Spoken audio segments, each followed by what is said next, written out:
So today I was on Reddit. I mean, I used to be on there a lot, and I stayed away for a while. And I've decided, I'll go back. I mean, it's a nice source of getting some new ideas. But I found a group which I had used to be a member, and I went to post and I couldn't post, and I found out I'd been banned. And now apparently I'd been banned because I had posted links to my blog on there, and that's considered the great sin of self-promotion. How dare you self-promote?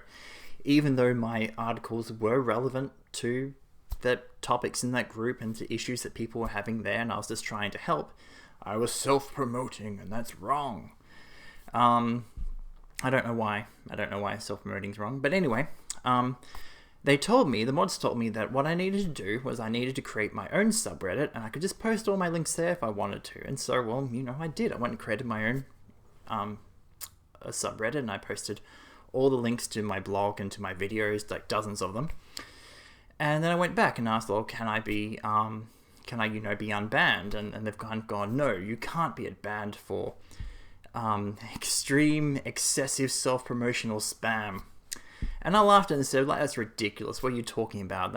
What? I don't do that. And they responded with, oh yeah, but here, look, I just looked at your thing, and most of your 75% of your posts are just links to your blog. Therefore, you are clearly you've never learned, you don't learn anything, and you're stupid, blah, blah, blah. I mean, that was the gist of it. And I'm blocking you, and you can't even reply to me. Now, of course, he had actually told me, he or she, had told me to post all my things in a subreddit, and that was mine. I own that subreddit, so I'd done what I was told, and then he told me off for doing what he told me to do, and I hadn't actually spammed in any group except my own, which is totally my own business. But he was very rude to me, or she was very rude to me, and this is a very common thing. A lot of people come across this online, that why are people online so rude? And it's actually all to do with the brain, and it's to do with power. So when we get power over someone, the parts of the brain that regulate our empathy shut down. And this seems like madness. It's like, why would you have a social species like people who lose empathy as they climb the social hierarchy and gain more power? And it actually is for a very common sense reason. It's not sinister at all. The reason is that your life is precious. It's precious to you. But everyone else wants it. And empathy makes you think that other people's wants are at least as important as your own, if not more important than your own.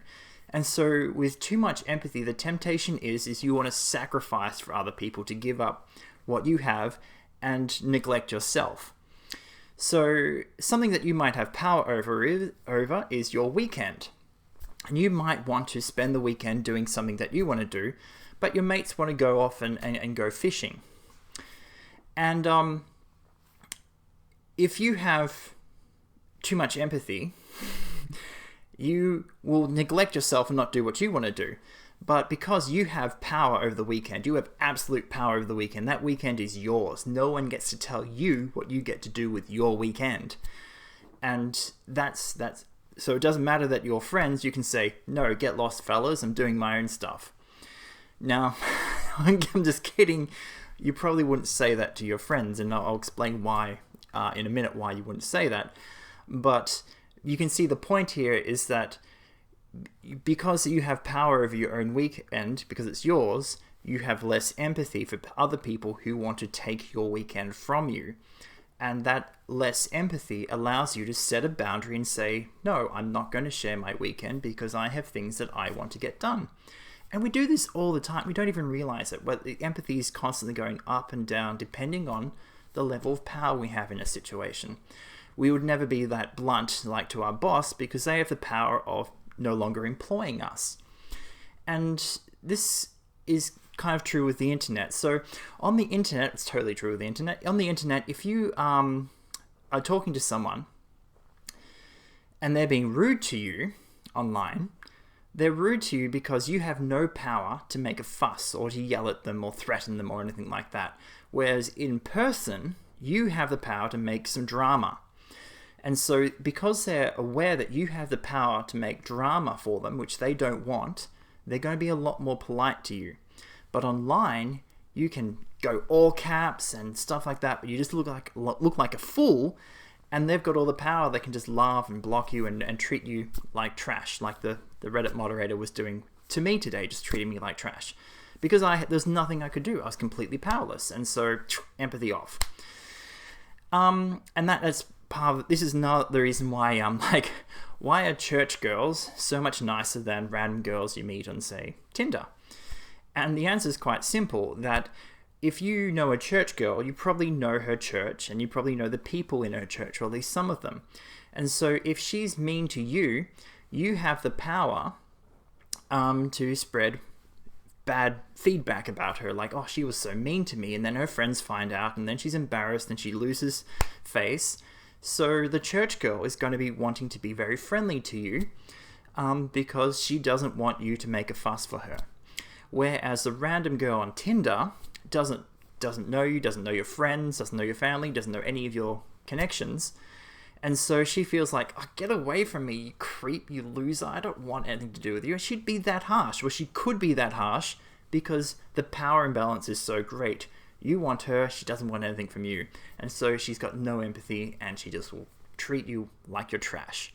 Again, that's a perfectly natural, normal response. And, you'd do the same thing if they're reversed. Like, if you had all the dating power, you're a millionaire, and she just thought she was something special when she wasn't, you'd feel the temptation, or you wouldn't even feel it because you lack the empathy, but you'd be in that temptation to treat her like she wasn't anything. Whereas again, if she was a friend of your sister, you probably wouldn't treat her that badly because your sister could make life hell for you. So it's all about, power balance, and we're recognizing what kind of power people do and don't have over you, and what power you have and don't have over others, really does define like how much empathy or connection you're going to actually have with that person. And so this kind of leads to a problem that people often have is in abusive relationships. Now, I used to have a girlfriend who I cared about very much. I loved her very much. I really wanted to, settle down and marry her. And she sent me some signals that suggested that maybe she was on the same page as me. But I wanted to, have more conversation with her, have some deep and meaningful to try and flesh this out. But each time I'd kind of approach her about this, she'd make excuses like, oh, no, I'm too tired. I don't want to think about it. It's too heavy. It's too much to think about. And it was really annoying me, and I started telling her, I feel very frustrated that every time we try to have these important conversations, you kind of brush them off and so on. And she responded to me saying I was frustrated by saying, look, I can't listen to you right now. I'm just going to block you until the morning because I don't care. You can just have your drama there. So a very cold, very detached reaction. And now she woke up the next morning to find that I'd unfriended her and just left a message saying, look, we're over. I'm not even talking to you again. And I was ignoring her phone calls. And I was just really mad because she had really disrespected me. She hadn't treated me with any kind of care or consideration. And I'm not going to tolerate people not treating me. Well, generally, I don't tolerate people not treating me like that. Now, the funny thing is, a few days, she went and talked to my friends to talk to me and so on to try and get me to talk to her, and eventually I did talk to her, and suddenly she was all ears. She had lots of empathy, lots of understanding. She spent hours listening to me talk about all the things, and she said, yeah, she thought she wouldn't mind getting married to me as well, and blah, blah, blah, and that we might have a good relationship and future together. And I was really shocked, and overwhelmed and happy, lots of strong emotions. I was a bit all over the place, but nonetheless, I was like, well, this is really good. She's actually treating me really nicely, and she's actually having the conversation I'd like to have. Unfortunately, once we started getting back into the relationship again, she started to feel more secure, that she had the power, that I was the needy one, and she was the one with the power, and that she didn't need to treat me with as much respect. She started making these excuses. She started being distant, avoiding conversations, avoiding important conversations and discussions. And again, she just ended up really breaking my heart, just tearing my heart to pieces. And I was really silly to go back to. I never should have. All the warning signs were there, and I foolishly ignored them, that she was someone who was addicted to power. She needed to feel powerful and have power over other people.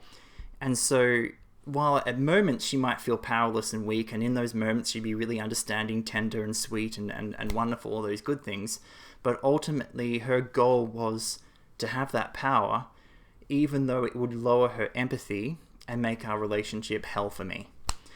It was really obvious in board games because she couldn't tolerate losing. She had to win. Such was her addiction. Now that's a really tragic thing for her, because that's going to lead to a very lonely place where the only people you can relate to are people who feel worthless. And the only people that she can have relationships with are people that either feel worthless already or that she can convince are worthless. She can just grind them, attack them, bring them down, insult them, undermine their self-confidence so that they feel worthless, so that they'll put up with her dominating them. And this is a very typical abusive relationship I hear a lot of people talk about, where the other person just wants to have this power of the other person, and so they're constantly undermining them and abusing them, so that they do feel worthless, so they'll put up with being dominated. But of course, the really awful thing about being dominated is that the person who's got the power has no empathy. They just don't care, and they're just not going to be responsive to you and your needs, and they're not going to be able to negotiate, and you can't work together. And so what can you do to address this power imbalance? Well, now, one powerful thing is to not be attached to getting certain things.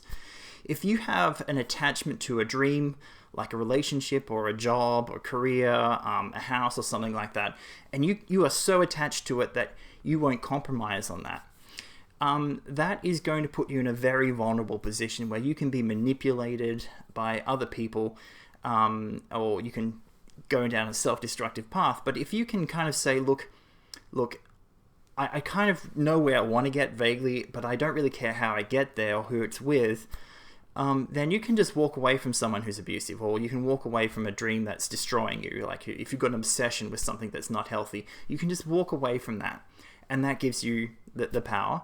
And it also brings back the empathy, because if the other person is okay with you being independent enough, strong enough to leave the relationship whenever you feel like it, they're going to respect you, they're going to have empathy for you, they're going to connect with you emotionally. Whereas if you're kind of like, I'm never going to leave, I'm never going to contradict this person because I don't feel safe enough saying what I feel and what I really think around them because I'm scared they're going to leave me, they're just going to walk all over you. They're not going to treat you with respect, and they won't even know they're not treating you with respect because all the empathy centers in the brain have shut down. And what other things you could... I mean, I brought up the church girl thing, and that can help. If you have a social group like that, it's best to state with people you have mutual friends with or connections with, because that gives you kind of social pressure to actually be civil, to be nice, to respect the other person. And it goes both ways, both men and women. They feel the pressure to go, oh yeah, be sensitive. Now, avoid the people who ignore that social pressure, because there's usually something wrong with them. But that's part of us as human beings. We're social animals. We grew up, we evolved, existed for a long time in communities, close-knit communities. So we don't function outside a community very well. Outside a community, we kind of go nuts with power. But inside a community, we kind of balance each other out. We mellow each other. We keep ourselves, level, keep it real. And so, yeah, people who don't have friends, or they're not interested in being friends with your friends, or you being friends with their friends, that's a really big red flag, because it really isn't healthy for someone to have too much power in a relationship. And especially, as you age, men and women have different levels of power at their different ages. Without having people to act as ballast, social ballast, you're going to have these changes in empathy due to the level of power. So some really good things you can do is you kind of work on things like your presentation, read books, improve yourself.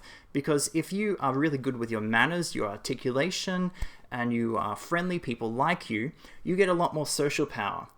And people are a lot more respectful of people who take care of themselves. Like if you come across as someone who's well-dressed as opposed to a hobo, they will treat you with a lot more respect, because they know that if they start yelling at you and calling you names when you're well-dressed, people are going to side with you because they'll look at you and go, that guy's respectable.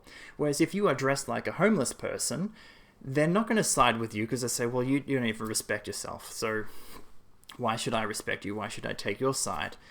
And so doing these things for self-improvement, having good manners, good articulation, reading books, and bettering yourself, keeping yourself in good shape, being healthy, these are all ways that you can improve your level of power so that the other person doesn't perceive you to be weak, like some beta orbiter or something like that. But they actually see you as someone that they can respect, and if they respect you, they will connect with you emotionally, and that's where you want to be.